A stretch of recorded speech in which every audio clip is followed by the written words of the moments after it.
زندگی دریاست، دریا بگذرد. عاشقی سوداست، سودا بگذرد. چون تماشای جهان یک نوبت است، نوبتی ما و تماشا بگذرد. السلام علیکم بینندگان عزیز و گرامی قدر برنامه آفتابباران. تمنا میکنیم که زندگی شما همیشه پر از نشاط و مهر و محبت سپری گردد. با اخلاص و مهر و محبت خاصه برنامه نوبتی خویش را حسن آغاز میبخشم. مهمان امروزه برنامه ما نامزد علمهای فیلولوژی، آموزگار مکتب آکسفورد شهر خوجند، معلم اسلام کریم هستند. خوش آمدید میگویم به برنامه آفتابباران. البته درباره اشعار استاد لایق چند سلسله برنامه ها سیوم فصل است که ما تهیه میکنیم، لیکن آن موضوع هایی هست که خیلی بسیار است که حالا ما به بینندگان گرامی ما منظور نکردیم. از جمله شعر سفید و جایگاه آن در اشعار استاد لایق شیرعلی و شعری که انتخاب کردیم عمر بلبل. عمر بلبل کوتاه است بیچاره بلبل، با همه شیرین ادایی، با همه گل دوستداری، با همه رنگین نوایی، بیش از 1 سال عمرش نیست افسوس، بلکه جای ناله و افسوس هم نیست. با چنین یک عمر کوتاه نیست شکر گوید عاشق گل، عاشق بیخواب بلبل. استاد میخواستیم درباره همین شعر و در مجموع درباره جایگاه شعر سفید در اشعار استاد لایق شیرعلی فکر و اندیشه های شما را دانسته باشیم. تشکر زیاد. اصلا هر چیزی که در ادبیات ریالی شاعر نویسندگان ما از استاد عینی سرکرده گرفتند، همش سیر تاریخی آن از همون اروپا و پریبالتیکا بعد به روسیه آمده، بعد تا به ما رسیده است. از آن جمله شعر سفید هم همین خیل ما از خودی Маяковский میدونستیم که волком бы выиграть бругатизм, к мандатам почтения нету, к любым чертям с матерями катись, но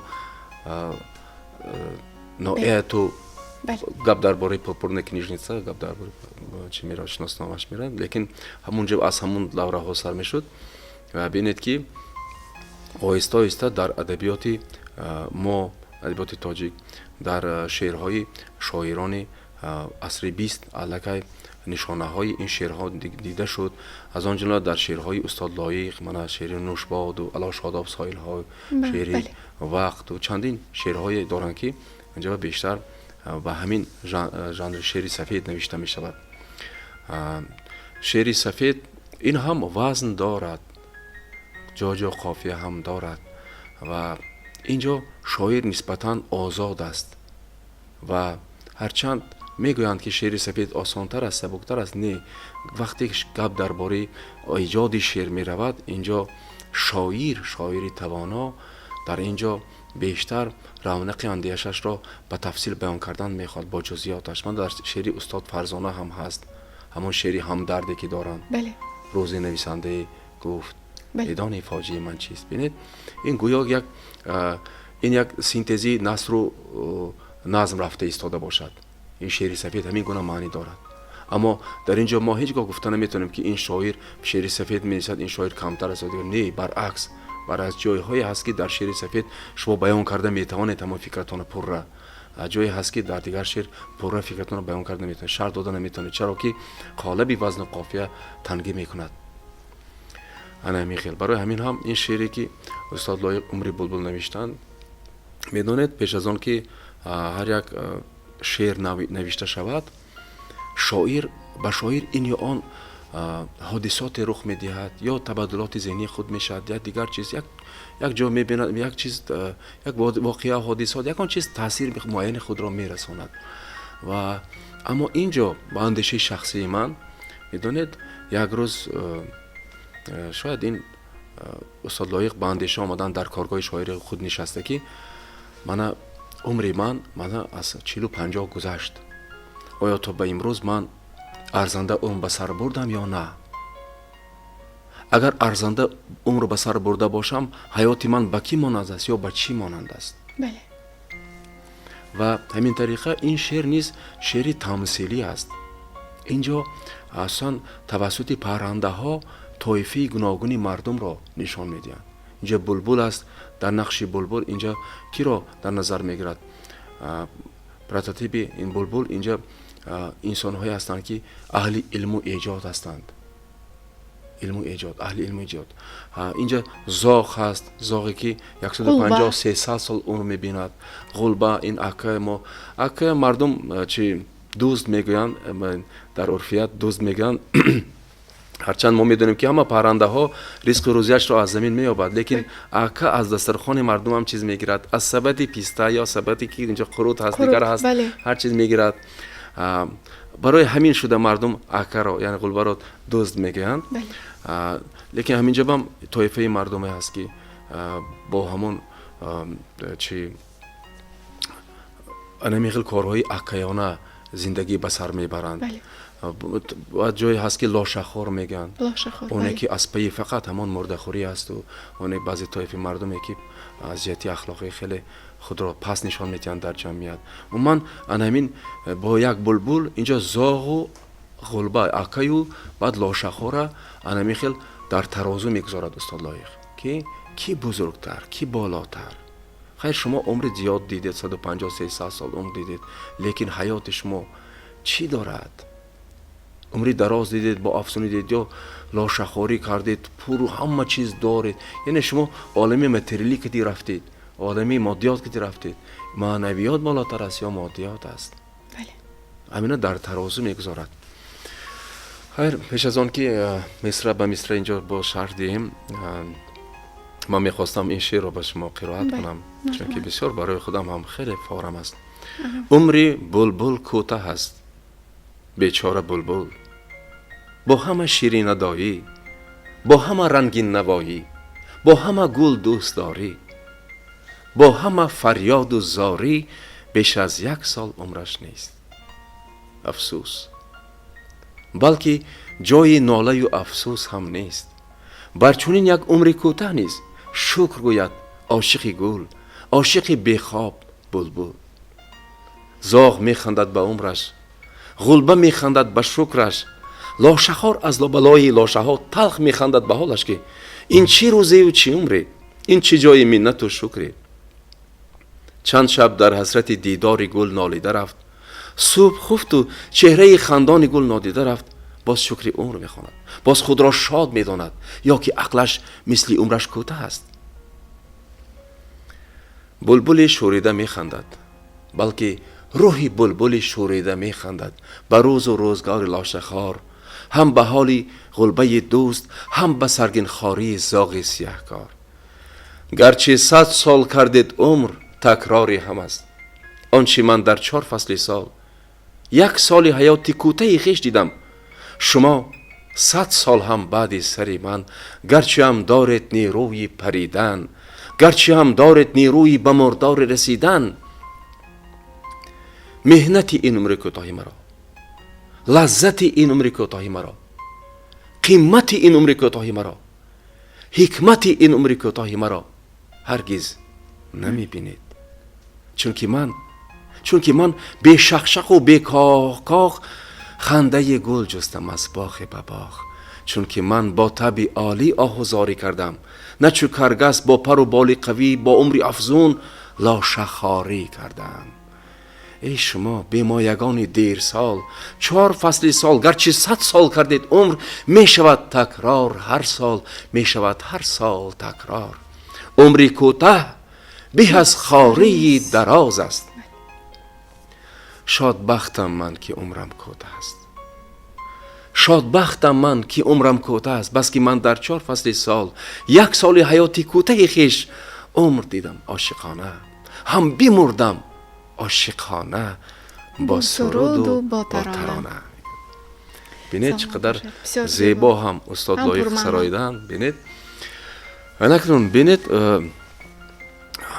عمری بلبل کوتاه است، بیچاره بلبل میگد. برای چی بیچاره میگد؟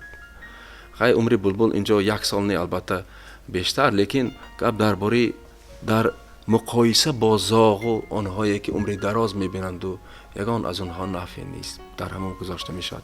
بیچاره بلبل. برای چی بیچاره بلبل؟ برای اون که و یک عمر در چیز زیبایی است، و در یک عمر در جستجوی با دلی پر از عشق و محبت در جستجوی زیبایی است. با همه شیرین نوایی، با همه رنگین نوایی، با همه گل دوست داری. ببینید چقدر صفات‌های عالی‌جناب میبرد. یعنی این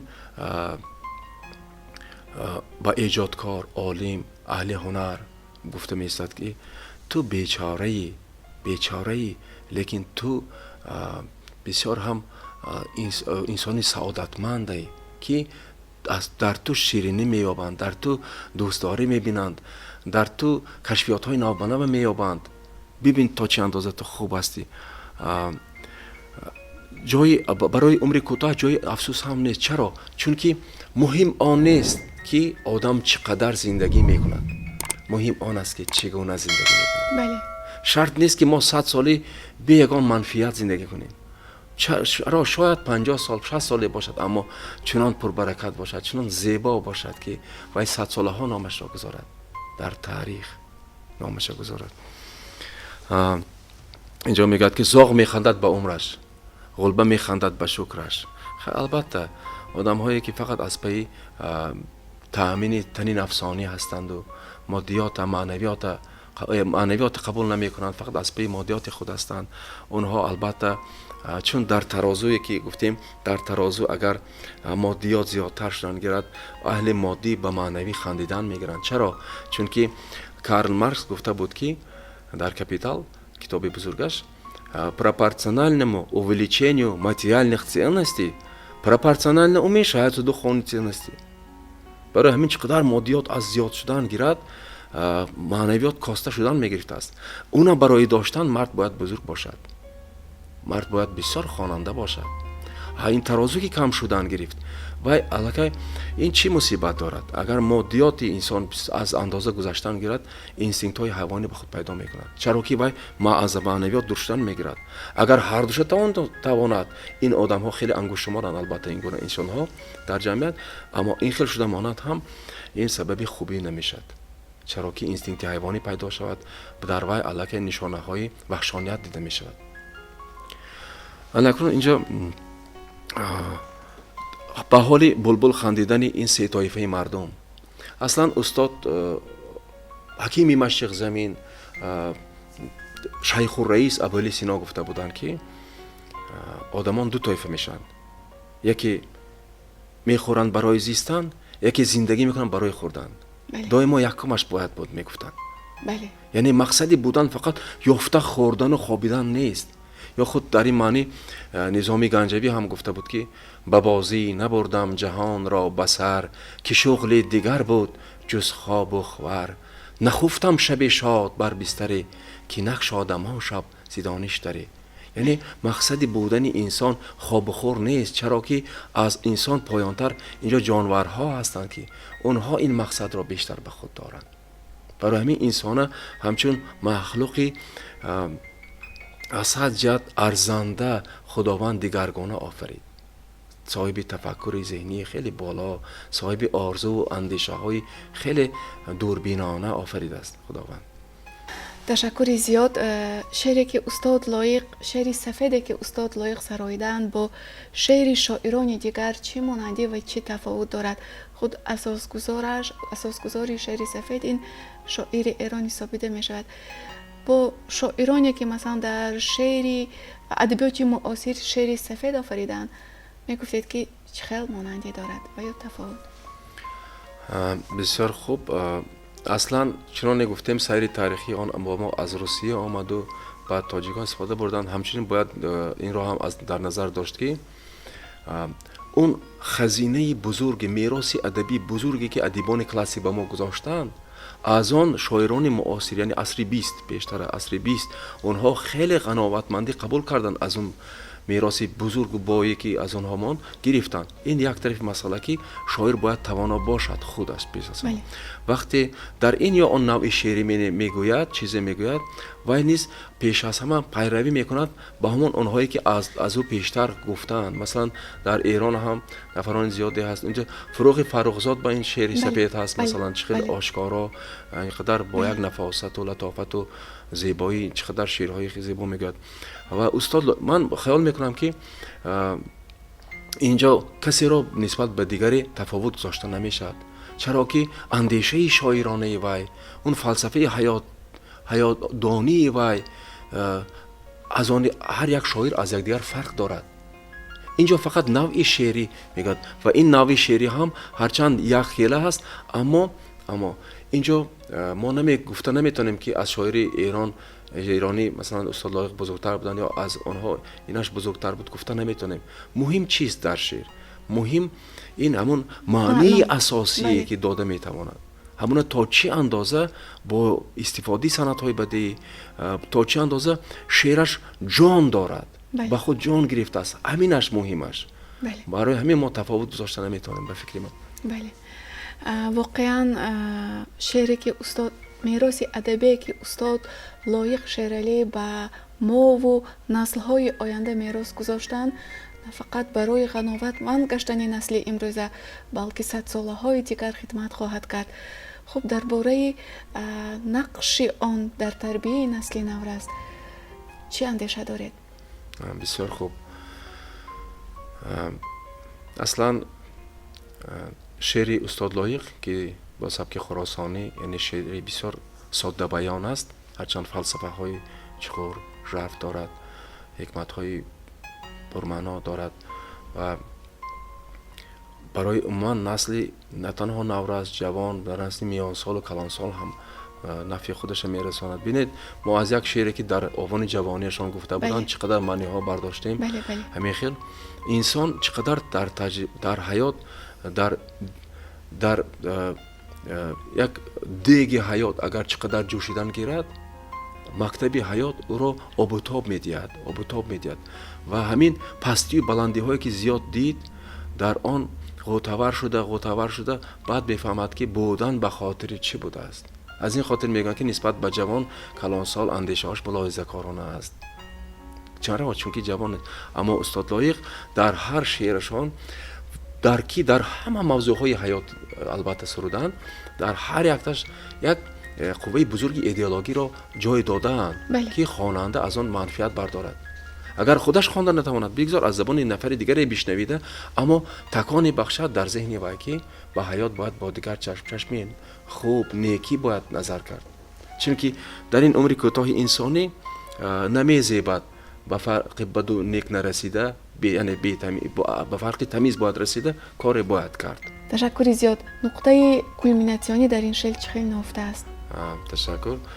میدونید وقتی که اینجا از جانب زاغ و لاشخور و عکا یعنی غلبه تمسخر میشد نسبت به بلبل یک جواب عجیب میدهد، میگه که بلبل شوریده میخندد، بلکه روحی بلبل شوریده میخندد به روز و روزگار لاشخور، هم به حال عکای دوست، هم به سرگین خاری زاغ سیاهکار. میگه که شما اگر 100 سال هم اون بینید و تکراری هم است.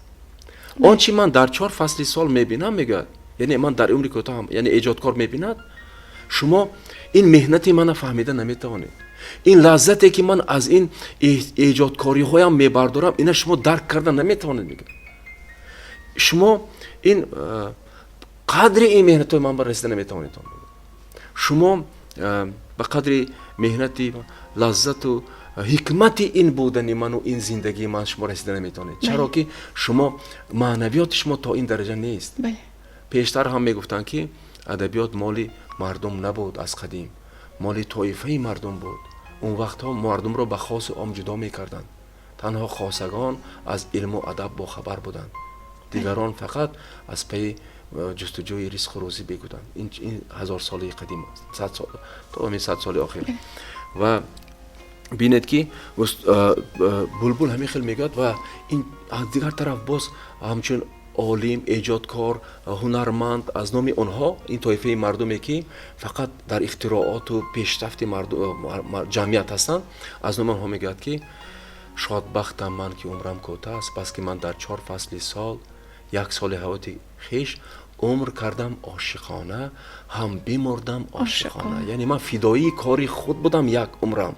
من چقدر کسبم دوست داشته، از پشت همین کسبم چقدر برای مردم نیکی آوردم. میگه барои ҳамин ба ман зарур набуд. ҳамин рисолати ман шояд дар умри кӯтоҳ ҳамин қадар офаридан бошад, мегӯяд. ҳаминаш ба ман қаноатманд ҳастам, мегӯяд. Ин шукр мекунам, мегӯяд. шумо, мегӯяд, аммо ҳеҷ гоҳ ба қадри ин чиз расида наметавонед. аз ин хотир ҳамин ман бо суруду тарона боз меравам. шумо бошед ҳамон ҳаёте ки дидед барои худатон гӯё маъқул аст, аммо ҳамеша дар тарозуи худ набудед, дар тарозуе ки ба асолати зисти мардум мувофиқтар аст. ташаккури зиёд. воқеан ҳар як шеър, ҳар як ғазал барои тарбия намудани насли навра аст. хеле муҳим аст. бо баробари он ки ғизои маънавӣ мебахшад, инчунин ба роҳи рост ҳидоят мекунад.